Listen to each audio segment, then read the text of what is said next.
Hello বন্ধুরা, তোমরা কে কে মাছের টক খেতে পছন্দ করো?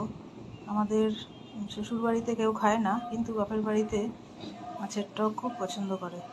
আমি আজকে সেটাই দেখাবো। এখানে হচ্ছে মাছ আমি ধুয়ে নুন মাখিয়ে রেখেছি। এখানে হচ্ছে তেঁতুল একটু ভিজিয়ে রাখতে হবে, একটু চটকে নিতে হবে ফোড়নের জন্য, 5 ফোড়ন আর লঙ্কা। আর এখানে নুন, হলুদ আর চিনি হয়ে গেছে। মাছ ভেজে নিয়ে আমার ভাজা হয়ে গেছে, আমি তুলে নেবো। এবার মধ্যে 5 ফোড়ন আর লঙ্কাটা দিয়ে দেবো।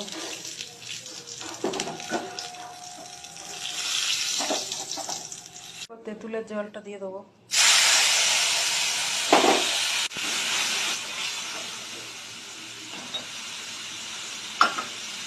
চিনিটা দিয়ে দেবো।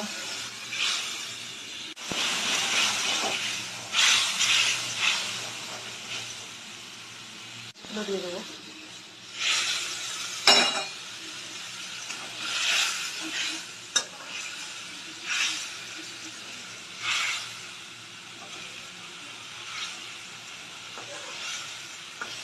অপূর্ব লাগে এই মাছের টক।